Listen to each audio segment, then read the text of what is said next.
Are we in this thing? Is the melanin on? Yes, it is. Hey, what's up, everybody? This is your girl, Miss P. I hope you are doing fantastic. Make sure to go ahead and like this video, subscribe if you haven't already, and follow your girl on social media, okay? And make sure you check out Another Word with Miss P, okay? That is my podcast. We are episodes in, honey, okay? You need to check it out. The link is going to be down below. Please make sure that you share.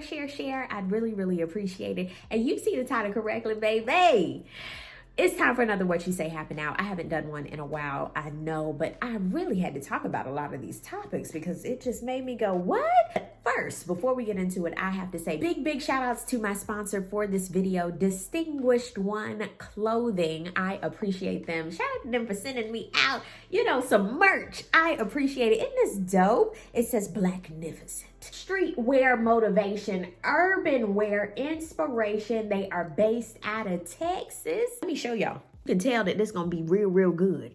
Long time from now. You see that? Bam! Distinguished One on the back. Yeah. Boom, pow. And then I have some joggers as well. I'm super geeked about that. Yeah. Thank you so much for my joggers. And thank you so much for my new sweatshirt. I'm super excited about it. And y'all make sure you check them out. DistinguishedOne.com.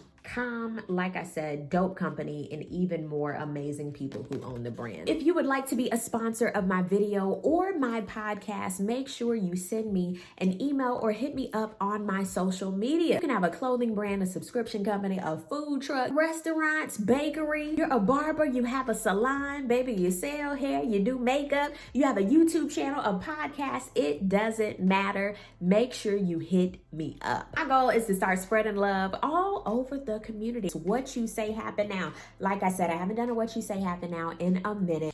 I was shooketh this past weekend when I saw that Traci Braxton, yes, one of the Braxton sisters, but Traci Braxton passing at the age of 50 of esophageal cancer of the esophagus.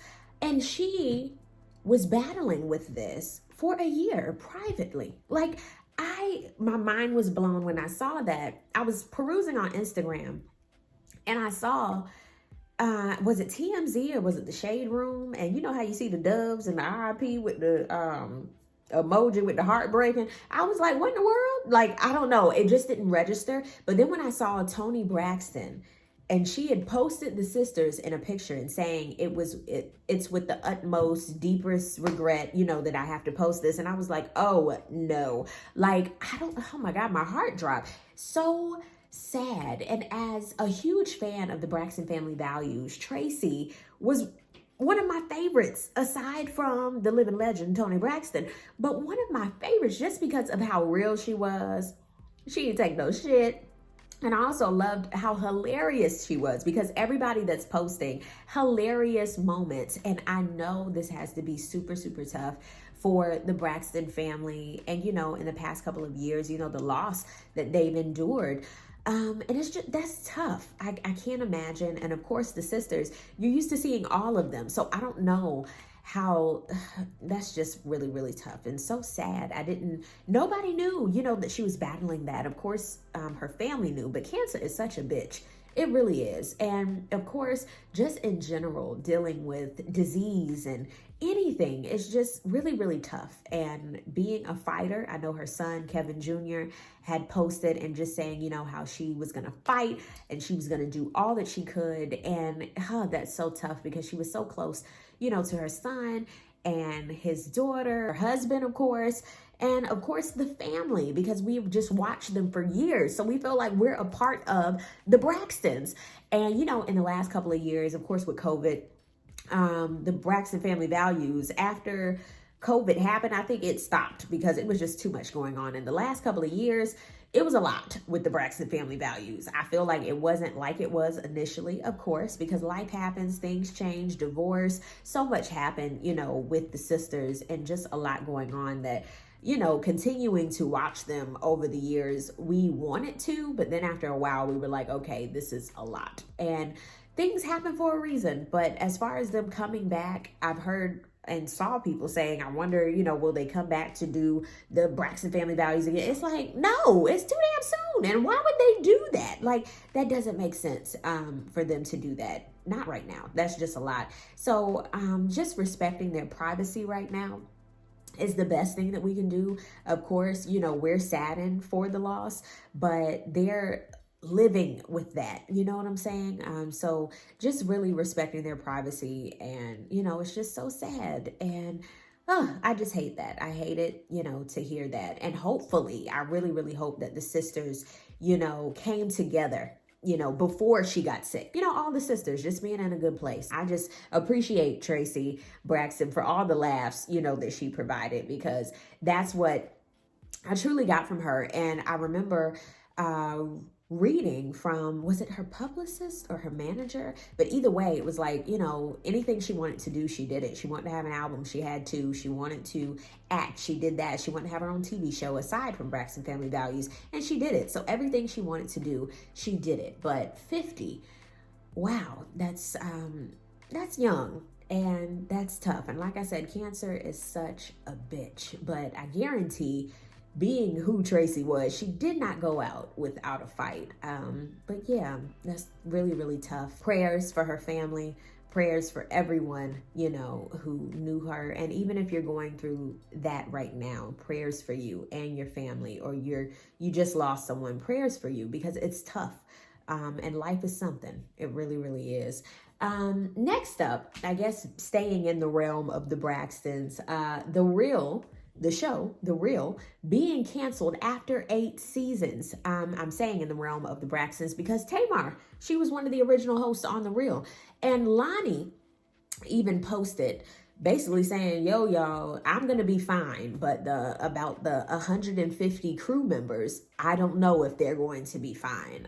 But yeah, I'll keep you guys posted. For this show to still be going even after the pandemic, baby, that says a lot. They were at their house filming. They were doing a lot. And a lot of shows did not last. Okay, so for them to have 8 seasons, this is great. Especially after Tamar bounced. Because I was like, oh my God, I wonder how this is going to be after she leaves. Because Tamar, in my opinion, was like the glue. The funny glue that held it together. All of them had their spot. You know what I'm saying? But after she bounced, I was like, okay. So they had a lot of guests, and it was still good. And I was like, okay. And then when Tamara left, that's when I was really like, okay, I'm good.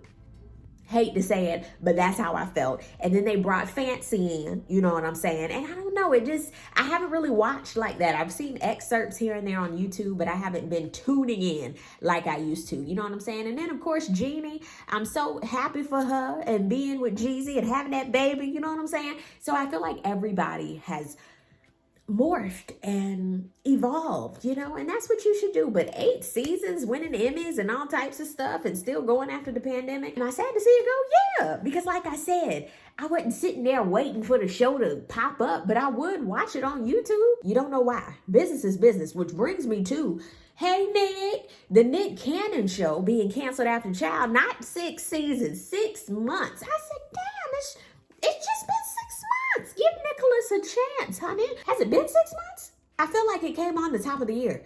But anyway, personally for me, did I watch the Nick Cannon show? Here and there. It depended on the day and who he had on the show and what the tagline was, if I watched or not, to be honest.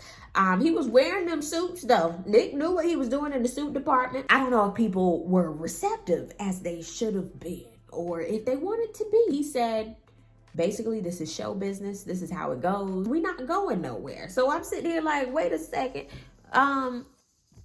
Y'all not going nowhere. So what's getting ready to happen next up? That's all I'm trying to figure out. So I don't know if it's leaving, it's being morphed into something else.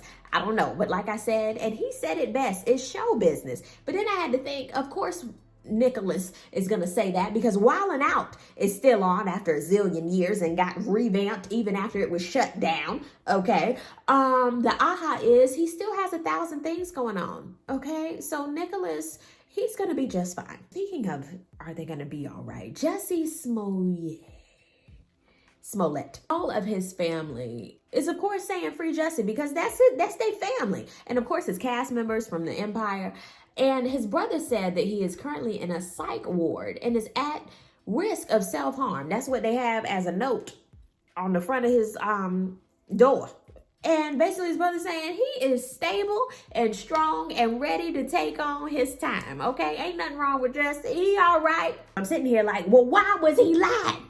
That's my biggest thing. Anywho, y'all know Jesse was found guilty on 5 counts of felony disorderly conduct, okay, because of the staged 2019 assault. I want to know, Joe, okay, why did he do this, and was it worth it? Of course it wasn't worth it, okay, because he ain't been in nothing since. He hasn't acted since. He ain't done nothing, and I don't even know if he's still getting them residuals from the Empire, okay? I'm not sure how that goes. And of course, it wasn't worth it because you are going to jail, sir. 150 days of jail time and 30 months of probation.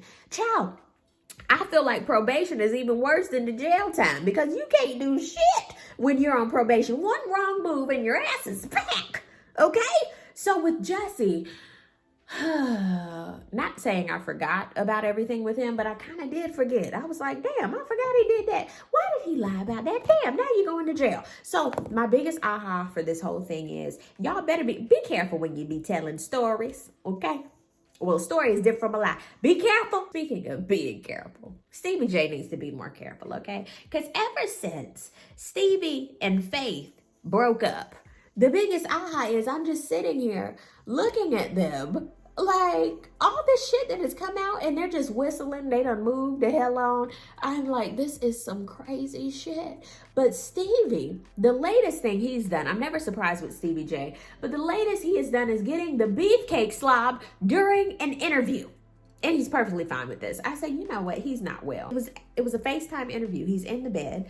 The interviewer is like, I guess her name is Leah's Lemonade or something like that. And she was like, who are you with? Like, what's going on? I see hair. And he was like, I'm just sitting here with my best friend. You know what I'm saying? Yeah. His knob is getting slobbed at the time. The interviewer is like, oh my God, you're such a distraction. And he's like, nah, you're the distraction, sweetheart. He has the camera down. It is too much going on. Sir, why, at this appointed time, are you in a FaceTime interview while your knob is getting slobbed? I don't understand that. Folks are mad at the interviewer because they were like, you should have shut the interview down. How did she know that he was going to be doing that? And granted, if that is happening, honey, that's going to up your podcast views and ratings because he has the balls, no pun intended, to get his ass up there and do that. That shit is crazy. Age doesn't equate to anything. Stevie's never going to grow up. He's never going to grow up. And he had the audacity to say, where do you want me to turn the camera to? Not to your dirt. Well, somebody is slobbing it while we're doing a professional interview.